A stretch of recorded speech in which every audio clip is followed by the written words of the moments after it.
Some of the busiest people you know are also the poorest. That's not an insult. It's not a coincidence either. It's a pattern. And once you see it, you can't unsee it. So here's the question worth sitting with. How does someone work themselves into exhaustion and still end up with nothing? That shouldn't make sense.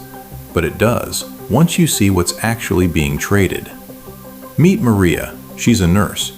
12-hour shifts, 3 or 4 days a week for the last 9 years. Ask anyone, and they'll tell you nobody works harder than a nurse. She's exhausted at the end of every shift, and she's proud of it, because she was taught that exhaustion means she's earning something. But here's what should bother you. If hard work built wealth, nurses would be some of the richest people alive. So would construction workers, teachers, line cooks, the people putting in the most physical hours every single day. They're not. And it's not because they're lazy or bad with money or making obviously dumb decisions. Maria does everything she was told to do, works hard, stays consistent, shows up early. So if hard work isn't the problem, what is? Busy people run out of the one resource they can't buy more of: time. Here's the mechanism nobody points out.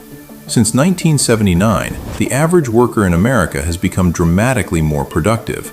Output per hour has grown roughly 90%. Pay hasn't come close to keeping pace, growing at only about a third of that rate.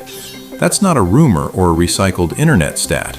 It's tracked, government-sourced economic data, and it's held true for over 4 decades. Maria's hours are rented, not owned. Every 12-hour shift is time she'll never get back, traded for a wage that was set before she ever applied for the job.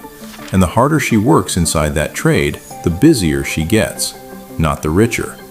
The system was never designed to make her rich off it. It was designed to make her dependable. She could work 60-hour weeks for another 10 years and still own nothing at the end of it.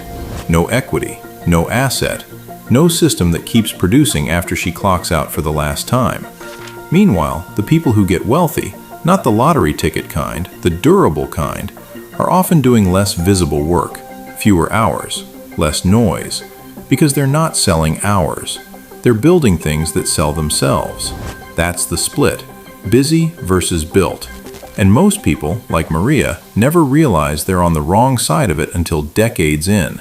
So the real question isn't whether you're busy or built, it's which side are you actually on right now, and how would you even tell? So how do you move from busy to built? 3 shifts. Let's apply them to Maria, because the same math applies to almost anyone trading hours for a wage. Shift 1.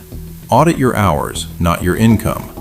Maria's income is solid, steady, even, but every hour of it required her physically present.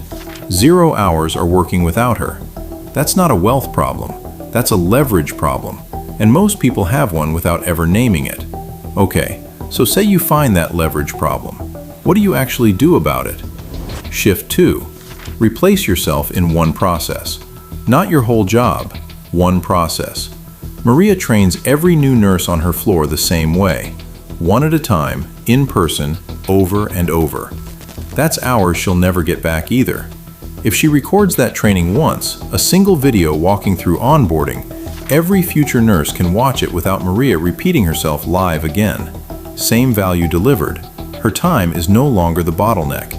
But here's what nobody mentions about this step. It doesn't feel like progress while you're doing it.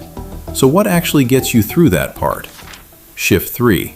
Protect boring hours. Building something that runs without you is not exciting. Maria could spend her one evening off scrolling, decompressing, answering messages that feel urgent. Or she could spend 30 boring minutes finishing that training video instead. 6 months of the first choice, and she's exactly where she started. 6 months of the second, and new nurses are onboarding themselves without her in the room. The busy trap seduces her with what feels urgent. The built path asks her to protect what's boring but compounding.